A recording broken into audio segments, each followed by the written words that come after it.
Okay, just a little video here about the TPS61023 Texas Instruments boost controller.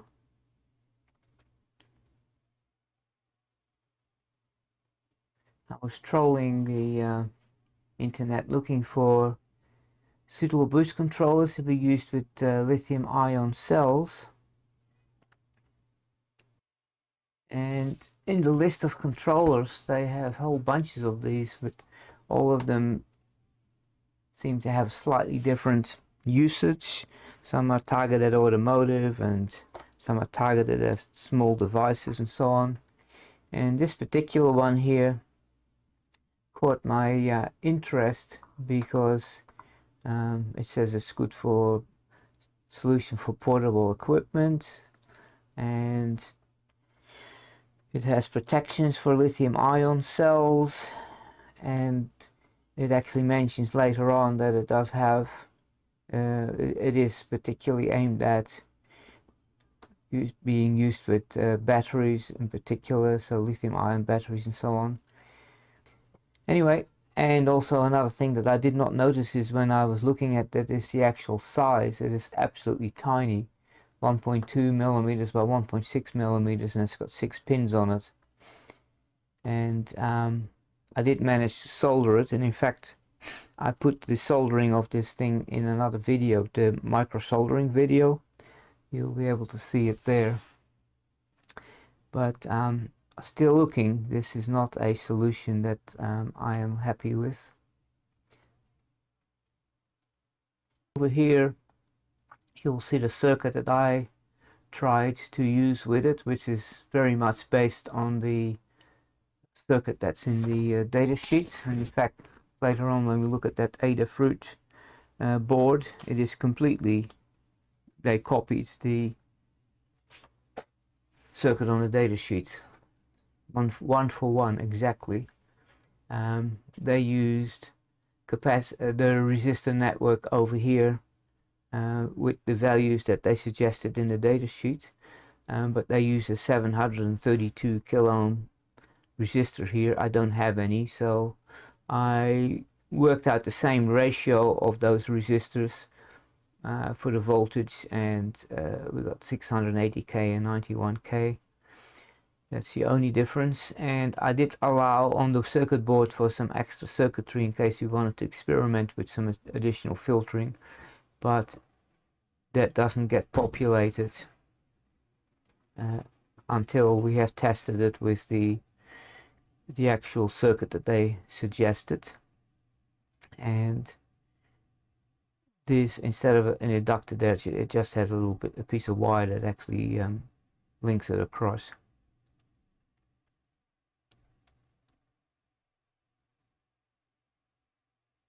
So the circuit board that I laid out for it is what you're looking at here, and the little chip sits over here, and put some test points in there and some sockets, input and output, and some capacitors and so on. Nothing really too mind-boggling there.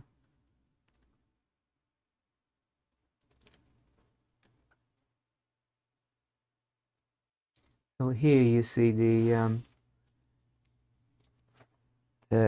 pads that are going to be housing that little chip. And as I said, if you watch the micro soldering video that I just prior to this one, you'll see me soldering that on first with a soldering iron to see if that was possible. And these little traces, like these pads, are less than a millimeter wide, so the microscope here is actually on a high magnification level that you may not know. These holes here, for instance, are less than a millimeter wide as well, or I think they actually are a millimeter wide. So you can see the pads are much smaller here, so that was kind of tricky to work with. This is what a little board looks like. I'll put some solder on there at this stage, and the wires underneath I soldered on already. That's why there's some solder on there, and I loaded the pads for the inductors on there. That's all that was done at that stage.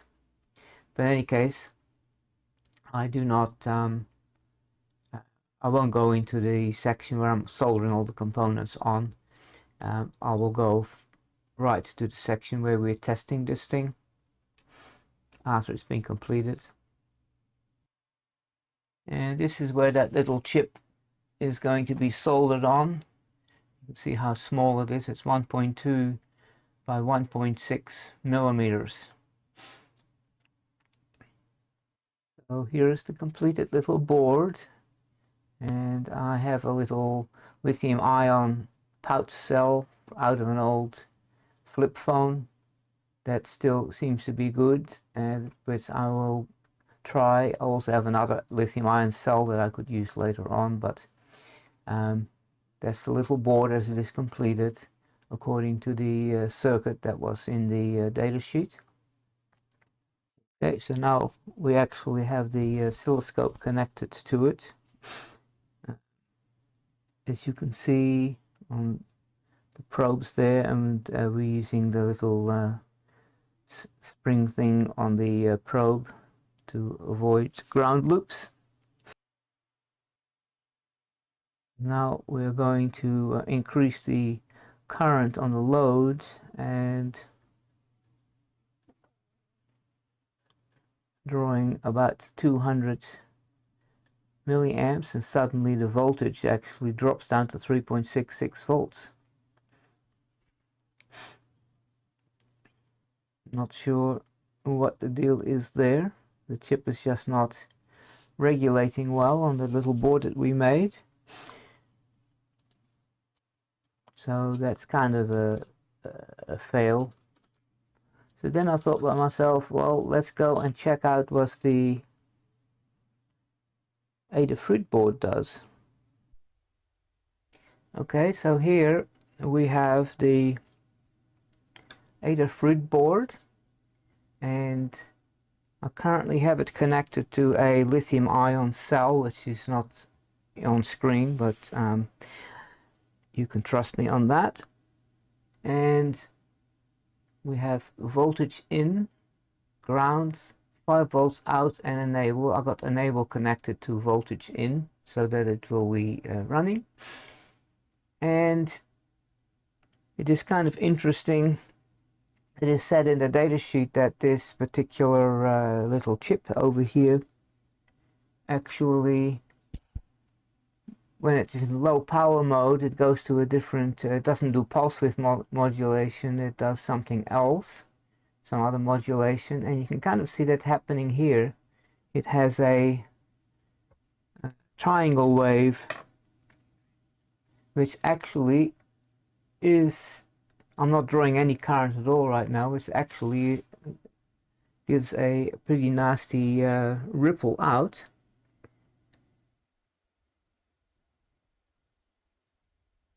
You can kind of see it there. If I reset the status, it's 88 kind of millivolts here. But once I start drawing some current, okay, so we actually have 95, 96 millivolts ripple, and this is what you get at low current. Then when I increase the current,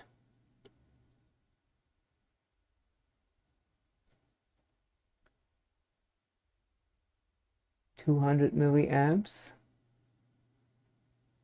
300. So now it is starting to change a little.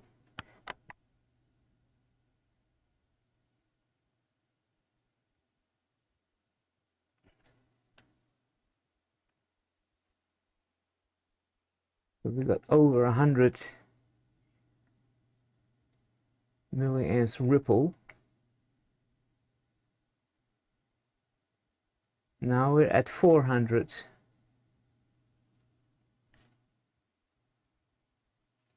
milliamps, 0.4 amps, and now it gets into the higher power mode, I guess, and now it is doing a different type of modulation.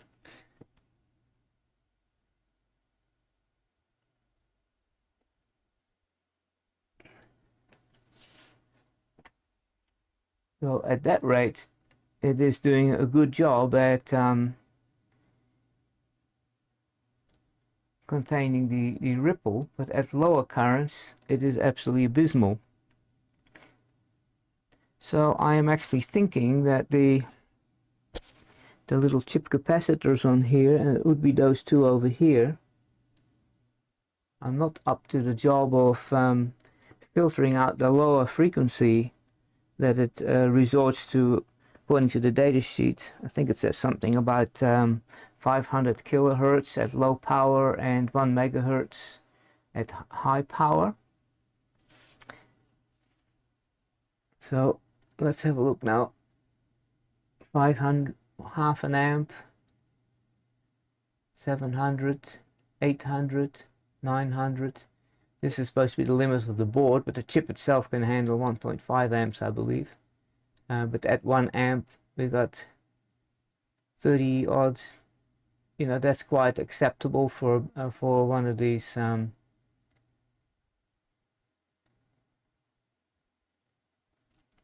switch mode supplies, boost controllers.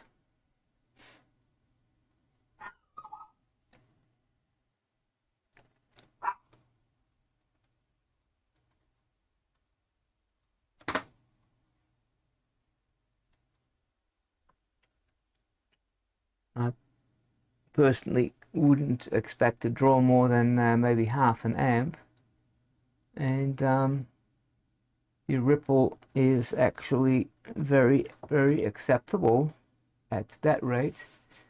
The voltage is okay, 4.9 volts. So let's have a look. Reset the statistics again. So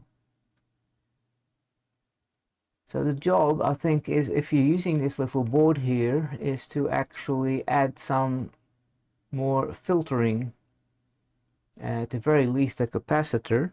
So let's have a look what that does.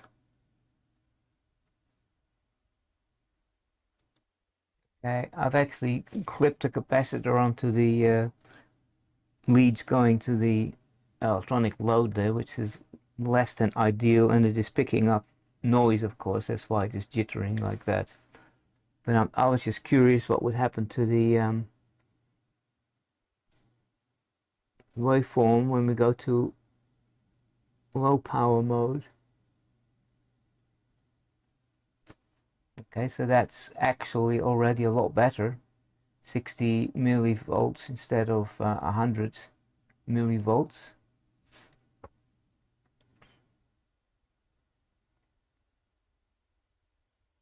But let me reconfigure this circuit here and add an inductor and a capacitor, and we will see what happens.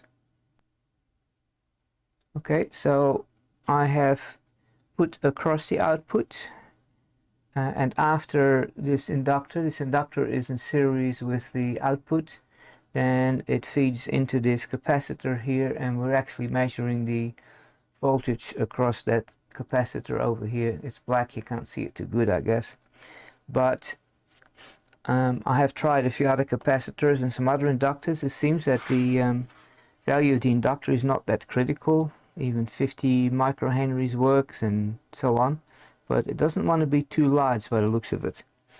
Otherwise it becomes an inductive load, I guess. And I've also found that these little solid aluminium capacitors do a good job as well. Alright, so let's have a look. Right now you see on the oscilloscope over here, where's my mouse gone? There it is. This is with the power off. It seems to have a kind of a waveform there that it's charging and discharging, and it's quite large deviation, like 60 odd millivolts. But as soon as you start drawing some current, that goes away, and so that's not a problem. I mean, if you have this thing feeding a circuit or something like that, it will always be drawing current. So now we are looking pretty good, even at 100 milliamps. Before we had that nasty triangle wave, and that seems to be filtered out quite nicely now. And if we go and increase it, 200, 300, 400 milliamps, half an amp,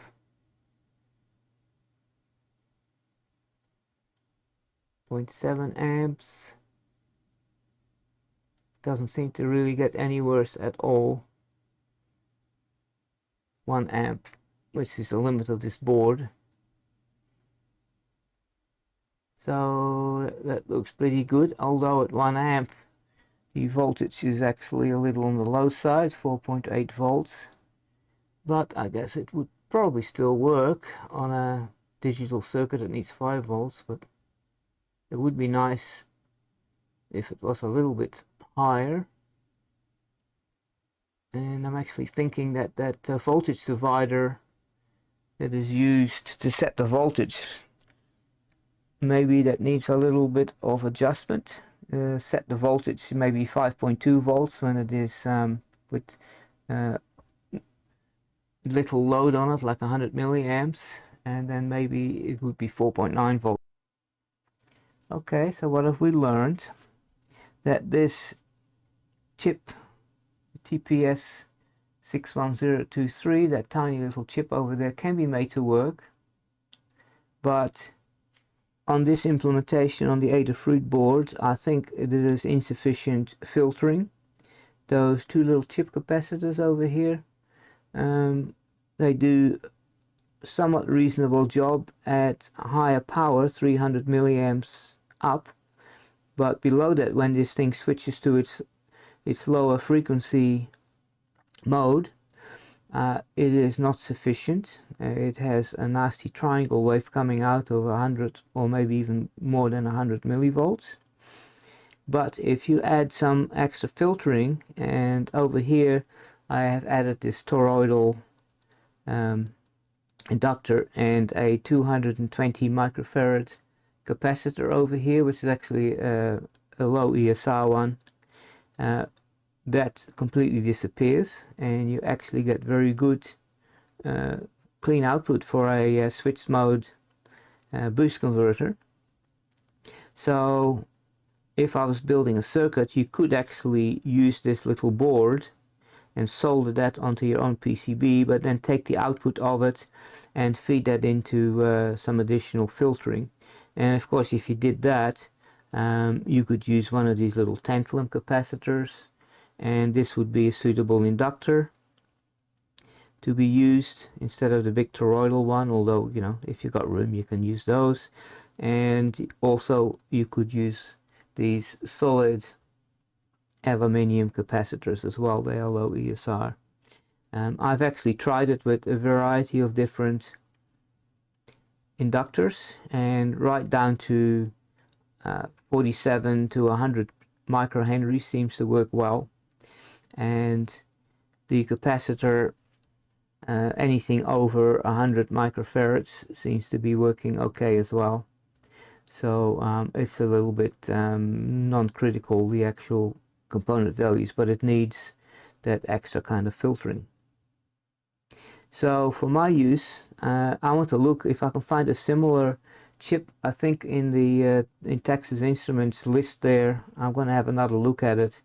When I ordered those little chips, I never noticed, my bad, that it was that small, and that chip is just too small for hobby or DIY use when I make my own little PCBs and stuff like that. And even if I had a PCB made up, it would it is difficult to solder because it's so small. It's doable, as I've shown in the video that I did on that. I used that when I soldered that chip. I used it in a micro soldering video I did just recently.